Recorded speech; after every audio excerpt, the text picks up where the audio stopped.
समाचार को देखें, 7 दिन के अंदर अगर कोई चीज एप्लीकेशन आती है तो जेई को डिस्पोज करना है, अगर नहीं हो पाता है तो उसके खिलाफ एक्शन हो रहा है।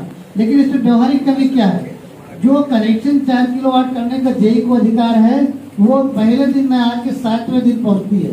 पहले दिन कहाँ जाती है? एक्सचेंज साहब के यहाँ, 2-3 दिन के बाद एसडीओ साहब के यहाँ, और सेकंड सैटरडे पड़ गया तो 6वें दिन जेई साहब पर, और रात्रि में जो है वो उसका टाइम लाइन खत्म हो जाएगा। तो इसमें दिक्कत क्या है? जिस आदमी के पास हमने ये सुझाव दिया कि सर आप एक्शियन को भी दे दो, एसडीओ को भी दे दो, लेकिन 7 दिन पूरा उस जेई के पास टाइम मिलना चाहिए, जिससे 7 दिन में अगर सही रिपोर्ट नहीं लगाता उसके खिलाफ एक्शन ले लो। लेकिन आपने उसको समय से नहीं दिया और ये कहा कि आपने समय से इसकी TFR नहीं दी, इसलिए जो कनेक्शन विलंब हुआ।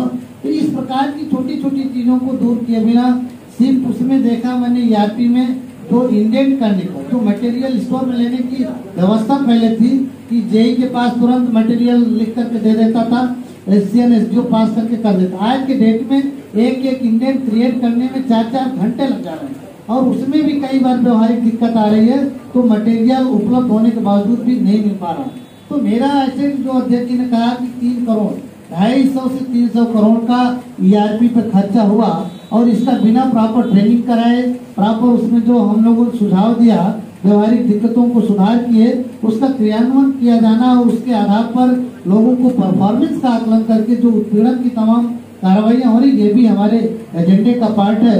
क्योंकि कहीं न कहीं दोषी आदमी के खिलाफ ये न्यायालय का व्यवस्था है कि अगर 100 में 1 आदमी निर्दोष है तो उसके पीछे 99 दोषी वाले जो है बच जाए, लेकिन एक निर्दोष आदमी कहीं के मारा न जाए।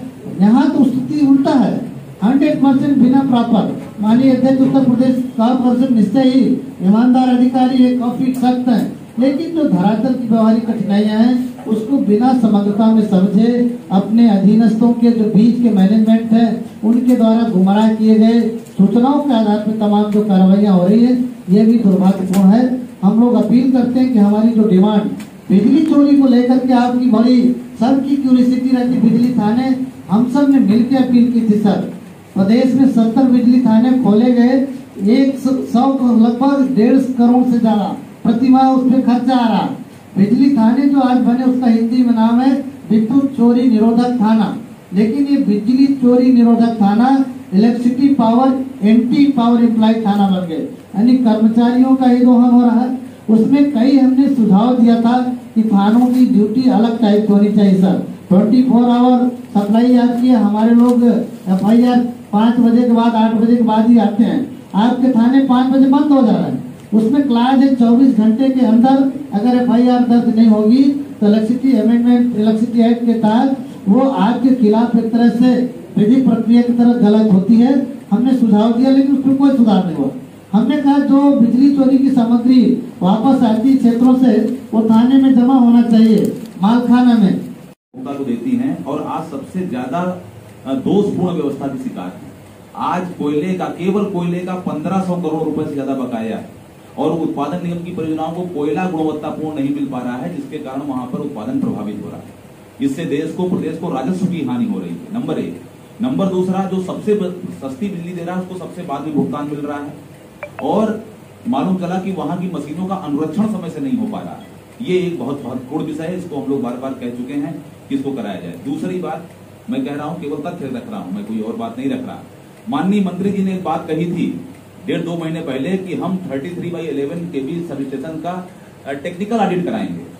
उन्होंने तो नहीं कराया। हम लोग जब मिले थे, हमारे संरक्षक जी, महाशिव जी, हम लोग ने कहा था कुछ बिजली घरों का हम कराएंगे, और प्रदेश के लगभग 60-70 बिजली घरों का रैंडमली हमने कराया, शहर और गांव दोनों की जगह कराया। उसकी रिपोर्ट भी हमारे पास लगभग आ गई है। एक प्राइमा फेसी में बता दूं, जो मानक के अनुरूप तो छोड़ दीजिए, मानक से दूर दूर तक कहीं व्यवस्था नहीं, जो पावर कारपोरेशन ने खुद मानक तय किए हैं। एक जूनियर इंजीनियर के पास 5000 उपभोक्ता होने चाहिए, और आज एक जूनियर इंजीनियर ऐसे हैं जिनके पास लगभग 35,000 कुछ है जिनके पास उपभोक्ता है। तो कैसे हम उम्मीद कर सकते हैं कि वो हर उपभोक्ता का टेलीफोन उठा सकते हैं? How it is possible? ये संभव ही नहीं है। वो अपने प्राण दे दें तो। इसी लेसा में जहां बैठे हैं 75 जूनियर इंजीनियर की कमी है, और आप चाहेंगे 1 घंटे के अंतर्गत यहाँ पर सारा कार्य हो जाए। ये तो मेरा विषय था। निश्चित तौर पर कॉर्पोरेशन ने टेक्निकल ऑडिट नहीं कराया, लेकिन हमने कराया है। उसकी रिपोर्ट भी जल्दी आपके बीच में हम लाने का प्रयास करेंगे। एक तो ये था हमारे आंदोलन की क्या रूपरेखा होगी पूरा रख लिया। महासचिव ने किन कारणों से जो है आंदोलन करना पड़ रहा है और कैसे हमारे इस विभाग में जो है सुधार होना चाहिए, सुधार के लिए कितना हम लड़ते रहते हैं, उस पर भी विस्तार से इन्होंने कह दिया। हमें कुछ कहने की विशेष जरूरत इसलिए नहीं, मैं तो केवल संरक्षक हूँ, वरना शर्मा जी वगैरह सब जानते हैं कि हम लोगों की लड़ाई किस तरह से हुआ करती थी। आज तो कुछ नहीं कर रहे हैं आप, आज तो आप केवल ध्यानाकर्षण आंदोलन हो रहा है। आंदोलन केवल बड़े ही शालीनता तरीके से हो रहा है कि ध्यान आकर्षित हो जाए। उसमें 2-2 साल जो है बीता जा रहा है, निर्णय कुछ सर नहीं ले पा रहे हैं यहाँ का प्रबंधन। जिस मामले को उलझाना है वह जो है शासन को भेज दिया, शासन में जो है कोई निर्णय लेने वाला नहीं है। जो इनका एसीपी का मामला है 2 साल से जो है वहाँ शासन को है, शासन में कोई निर्णय नहीं। फाइनल भी हो गया, आदेश भी हो गया, आदेश भी हो गया। यहाँ उसको लागू करना था, केवल उसका जो है पे स्लिप जारी करनी थी, नहीं जारी किया, शासन को भेज दिया। शासन में एसीपी तक सबसे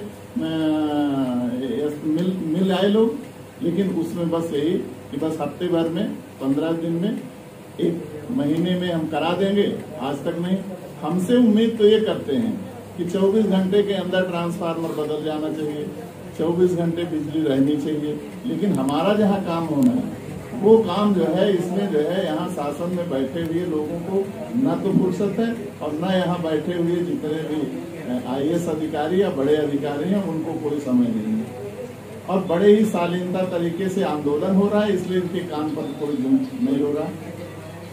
आज जो है इनकी वार्ता हुई, मैं तो गया नहीं था, दोनों लोग गए थे। लौट करके इन्होंने बताया 25-26 बिंदुओं का वह मांग पत्र है, उस पर हमारे एमडी महोदय को पढ़ने तक की फुर्सत नहीं है कि 25 पर चर्चा कर सके। 4 बिंदु, क्योंकि संडे का दिन था, कहा तो पहले पूरा दिन है इस पे चर्चा करिए, लेकिन 4 बिंदुओं पर चर्चा करने के बाद वो उठ गए। कहा ये 4 आपके प्रमुख बिंदु थे, इस पर जो है हम जो है हफ्ते 10 दिन के अंदर जो है कार्रवाई करेंगे और आप आंदोलन स्थगित करेंगे। आंदोलन होगी, लेकिन आंदोलन यह रुकने वाला नहीं है। और यह आंदोलन ध्यानाकर्षण है, कोई हम जो है इसमें न तो पब्लिक को इसमें दिक्कत होने वाली है, न मैनेजमेंट को कोई दिक्कत होने वाली। हम तो ध्यान आकर्षित कर रहे हैं कि ध्यान आकर्षित कर हमारे मांगों को पढ़िए और उसका निस्तारण करिए।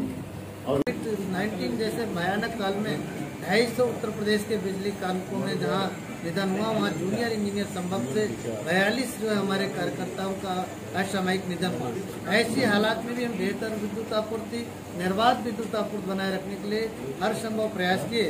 इस दौरान हमारी जो जायज डिमांड जूनियर इंजीनियर का नॉन फंक्शनल ग्रेड वेतन 4800 को जो विलोप करना, सहायक अभियंता जो प्रोन्नत संवर्ग से जाते हैं उनकी तृतीय एसीपी में जो है 8700 के रूप में ग्रेड वेतन लागू करना और उनके तीसरी एसीपी की सीधी भर्ती के सहायक अभियंताओं के बाद 2 इंक्रीमेंट दिए जाने का एक बहुत स्पष्ट हमारी सहमति विगत वर्ष में बनी थी।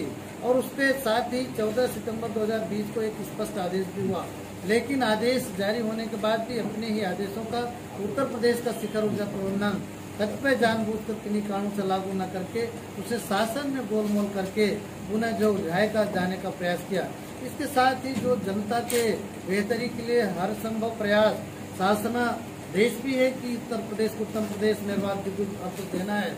मैन मनी मटेरियल संसाधनों का घोर अभाव के साथ ही आधुनिक डिजिटलाइजेशन के युग में जो हालात ERP के माध्यम से, आपके IT के माध्यम से तमाम कार्य कराए जाने के लिए आपके तमाम प्रकार के सैकड़ों जो एप्स यहाँ हमारे कॉर्पोरेशन में हैं, उन एप्स पे कई 100 करोड़ रुपए का लगातार व्यय अपव्यय हो रहा है। उनमें जो खामियां हैं, उनमें जो सुधार करने की आवश्यकताएं हैं, उसके लिए संगठन द्वारा लगातार सुधार सुझाव दिए जाने के बाद भी कोई कार्रवाई न होना, बिजली थानों का जो 70 से ज़्यादा बिजली थाने बने, उनका जो बिजली चोरी पे प्रभावी रोकथाम करने के बजाय विद्युत के जो कर्मचारियों का शोषण, जनता का शोषण करने का लगातार कार्य चल रहा है। और प्रभावी चोरी रोकथाम के लिए जो सुझाव हमने दिया, उत्तर प्रदेश का शीर्ष ऊर्जा प्रबंधन या यहाँ ऑन डिप्यूटेशन जो है पुलिस के हमारे डीजीपी महोदय की पूरी टीम है। आज हमारा आंदोलन कार्यक्रम का ये दूसरा चरण कल से शुरू हो रहा है। राज्य विद्युत परिषद यूनियन संगठन पिछले 7 तारीख से लगातार प्रबंधन का, माननीय ऊर्जा मंत्री जी का ध्यानाकर्षण कर रहा है। और ये ध्यानाकर्षण कार्यक्रम जो हमारी बहुत ही न्याय संगत मांगे हैं उनको लेकर के है, और मांगे नई नहीं है, जो पहले हमसे चर्चा हो चुकी, इस पर सहमत बन चुकी। सहमत बनने के साथ साथ आदेश भी निर्गत हो गए, और आदेश निर्गत होने के बाद भी उनका क्रियान्वयन न किया जाना, चीजों को उलझाया जाना, जूनियर इंजीनियर को जो न्यूनतम आवश्यक संसाधन है, चाहे मैन पावर की, सामग्री की, वो सब उपलब्ध न कराया जाना, ट्रांसमिशन, जल विद्युत और उत्पादन निगम में भी कोयले से लेकर स्पेयर पार्ट के भुगतान न किया जाना, ये हमारे लिए बहुत चिंता का विषय है, दिक्कत का विषय है। वितरण क्षेत्र में मैं बता दूं, आज जूनियर इंजीनियर अति भारित है। कई चार्ज हैं, जहां कारपोरेशन का मानक है कि 5000 लोग होने चाहिए, 5000 विद्युत उपभोक्ता होने चाहिए एक जूनियर इंजीनियर के पास, वहां 10,000, 15,000, 25,000 और 35,000 उपभोक्ता हैं एक जूनियर इंजीनियर के पास। तो ऐसे में कैसे उम्मीद की जा सकती है कि वो मानक के अनुसार कार्य कर पाए, सबके फोन अटेंड कर पाए। दिन रात समीक्षाएं और लगातार उत्पीड़न, अनावश्यक उत्पीड़न, इन सब के विरोध में ये संगठन लगातार आंदोलन कार्यक्रम अपना कर रहा है। कल हमारा प्रदेश व्यापी 1 दिवसीय सामूहिक उपवास कार्यक्रम जनपदों पे है। लखनऊ में यहाँ हम मध्यांचल मुख्यालय पे करेंगे, और उसके बाद अभी हमने 7 तारीख से 12 तारीख तक, यानी आज तक